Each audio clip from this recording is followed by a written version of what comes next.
Yes, folks, welcome back to the channel. Welcome back to the chat. Welcome back to the chat. I would say my head is gone, but as you can tell by my mood, at this point, I'm numb to it. Like we lose every week, three nils back to back to back to back, maybe to back. 3-0 to Brighton today, 3-0 to Man City, 3-0 to Oh, we didn't lose 3-0 to Man United. We actually played halfway decent in that game and we didn't even come close to scoring. But what to say about today's performance? It was look, no JP, no Esteval, no Cole Palmer. It was always going to be tough. I predicted L's all the panels that I was on, Mo's channel, Husam's channel, catch up on the watch along. And I'm upset that I didn't put some money down on a 3-0 today because I knew we were getting packed up by Brighton. After Brighton pissed away that performance against Spurs, and yes, I know they got a last minute or some kind of last minute equalizer, but they should have got those 3 points there. So I knew going to the Amex today with the guys that we were missing off a short week was always going to be difficult, but today puts to rest anyone who thought that this team hasn't down tooled on this manager. I'm gonna crash it on Liam a little bit. I'll crash it on him for what he did today, how he set us up today, because the setup was absolutely diabolical. We'll crash it on the players in a little bit too, but we'll start with the gaffer today because it was a 5 at the back, 2 DMs.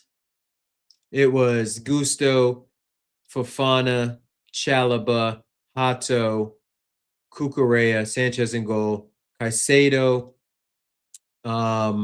Lavia, Enzo, kind of left wingish, the lap up top, Neto right wing. And from the first minute, they were absolutely on us. Balls on their right hand side, our left hand side. They switched the play. Gusto's not checking his mirrors. Matoma is at the back post. Gets his left foot to it. Puts a shot on target. Sanchez makes a good save. And it could have easily been 1-0 right there.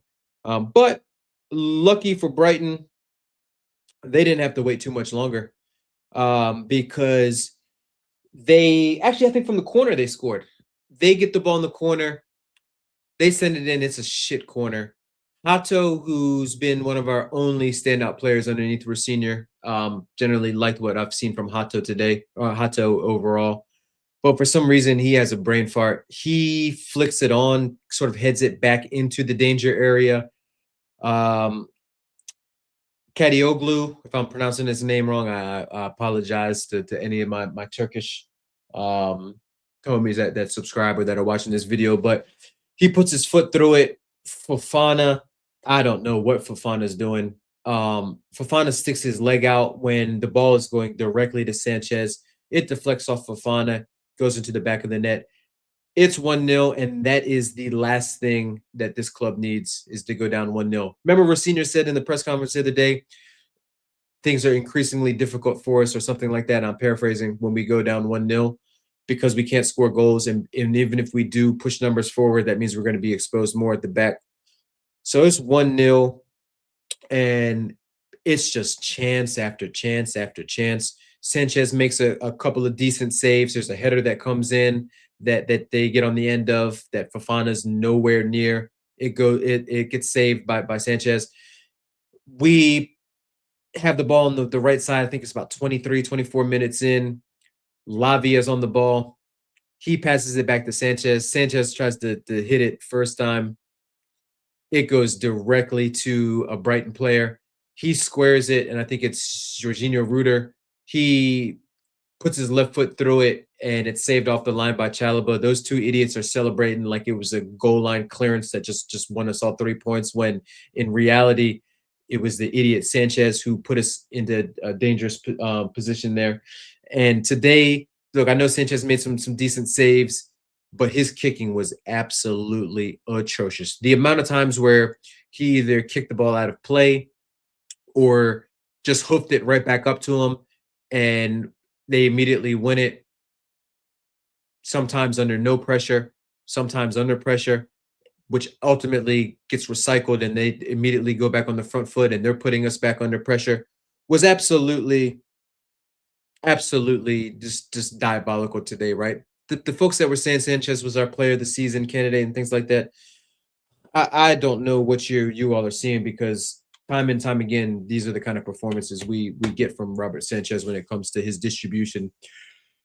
When it comes to him unsettling us in the back, but he was absolutely atrocious today.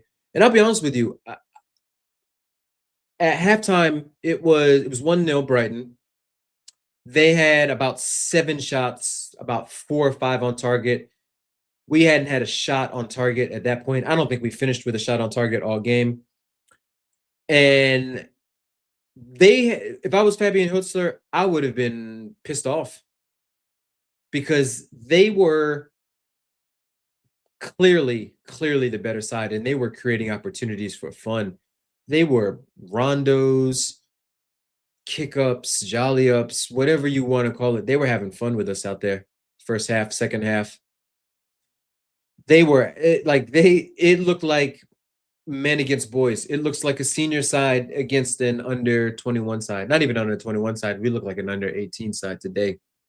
But fast forward to the second half, we make one change. We take off Fofana, who was on a yellow, and Fofana today, his head was absolutely gone. His attitude looks poor. And again, look, I'm not in the dressing room, I'm not in the locker room, I'm not at the training ground, I'm not in and around London, so I don't know exactly what Fofana's like, but he gives off the sense that he doesn't really care. He gives off the sense that things are a joke to him. And when you're playing poorly, that's the last thing that you want to portray, because you get people like me making statements that may or may not be 100% true. But one thing I know that is 1,000% true is that he is absolutely ass. He is terrible. Defending the box, he's terrible. Positionally, he's terrible. When he steps out to win duels, he's terrible. His on the ball distribution is terrible. There were a couple opportunities today where he needed to pick a pass and he couldn't do it. There was a time where he had the ball on the right side. He shields it. He falls over on the ball. The ball goes out of play. They have a throw in. They're right back in on us. People have been defending Fofana, saying he's one of our better center backs. He might be, because all of our center backs absolutely suck, but he is one of the worst signings that we've had at this club in the last 10 years. 80 million. People forget that this guy costs 70 to 80 million. The injuries aside, that's one thing. The availability hasn't always been there.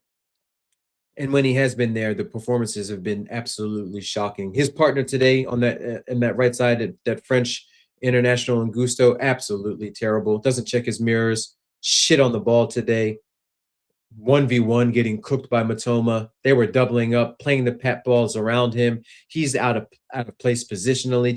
Just all over the gaff today from Gusto. Just absolutely terrible. And look, no one can hold their head held up high today. No one can hold their head up tonight. Up top, 2 beastings. Delap, terrible.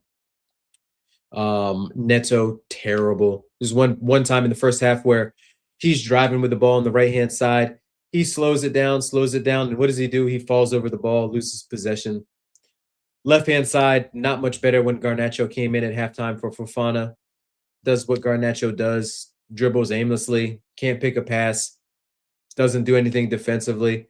But they get the second goal. Again, we push up, defending in transition, something that's been absolutely terrible for us all season, but has somehow managed to get worse under Rossinier. It's a 2v2 in the back. Ball comes over the top, Caicedo goes up for the header. He loses the header. He kind of gets bodied out. It's a 2v1 versus Chalaba, which is never a good situation to be in as a defender. I've been in this situation before. You're basically looking to contain and jockey for as long as you can. But Chalaba, it just again doesn't make a decisive action. You either step up to try to play the guy offside and close the guy down, or you drop so deep that you can either force a shot, which he probably should have, because as soon as he squared the ball, it was always going to be a tap in, right?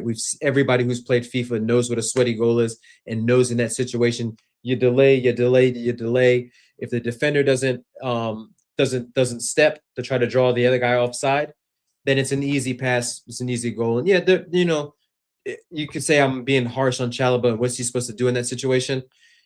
I need him to do something.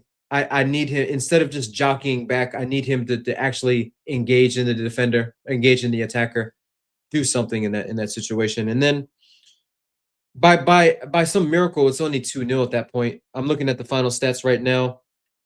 We didn't have a shot on target. We had 6 in general. They had 15, 9 on target. So it lets you know they're creating high quality opportunities, big chances. We're not doing anything.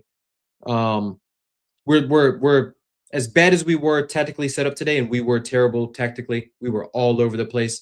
The players looked like they had no idea where they're supposed to be. Looked like Brighton had 12 guys on the pitch with how much space they had, how much time they had, how well they were just playing through us, how well they were finding the overloads, finding the mismatches. But yeah. And then you know what, the nail in the coffin, or the cherry on top, depending on if you're doom or gloom, or if you got a little bit of positivity.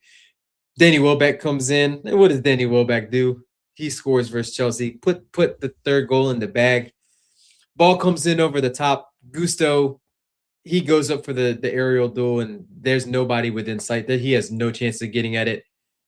Trevor Chalaba misjudges the flight of the ball. It bounces over him. Their left side, I can't remember who it was, but I think it's their left back at that time. Let me see who it was. It was maybe Kadioglu again, or maybe it was their left-sided winger who came on, Ayari. I'm not sure. Maybe somebody in the chat and comments can do it. Although I wouldn't waste a comment on this, because by that time it was in the bag. But they play it around it's just a simple around the corner. He passes it. They square it to Welbeck. Welbeck opens up his body, hits it across the goal. It's 3-0, and is it deserved? Absolutely. Should there have been more? Absolutely. I don't know what the XG was. I'm gonna Google it right now, so you're getting data and stats in live progression or live whatever. I don't even know, man. My head is absolutely, it's on the moon. Not in the sense that I'm mad, but just in the sense that there was so much fuckery going on that I didn't know what the what had transpired. So XG today, Brighton with 2.38, Chelsea with 0.38. That flatters them. That actually flatters us a little bit when it comes to the stats. But like I said, no standout player today. Rosenior, even though not much can really help this squad in terms of like a manager coming in and saving the season. Season's already done. But just, I mean, needs to be sacked. Some of these players need to be sat down for the season on their way out. Club really needs to just take a deep dive and look at themselves. I don't know what the financial situation is really going to be like, missing out on that Champions League money, no front of the shirt sponsor. So that's going to go down as well. So yeah, man, we're fucked. We are fucked. Damned if you do, damned if you don't. And we are definitely don't right now, because we are absolutely cooked. But you know what? We got to hold this, Chelsea fans. We got to hold this, because we have to realize that we are not that club anymore. We said we want our old Chelsea back. We ain't getting it back anytime soon. That's not what private equity firms do. It's not a quick flip. Protest, as much as I love to see it, what's that going to do, right? Just as important as the transfers are the managerial decisions. And if you keep these people in charge who have been making these decisions, these players, these managers, the decision to ostracize Maresca and pretty much force him to quit, you're going to be in the same boat. So, look, folks, it's doom and gloom right now. Time. It's a countdown to the end of the season. It's a countdown to will we even get in Europe? If results don't go away on the weekend, say Everton wins, say Bournemouth wins, say Brentford wins, we're probably in 10th place going into next weekend. Nottingham Forest at home. Will we score? I doubt that. Trip to Anfield after that. Will we give Spurs some points so that they can stay up? Most likely. Will we lose away to Sunderland? Most likely on the last day of the season. So, yeah, man, it's peak. It's peak. But one thing we can do is we can support each other.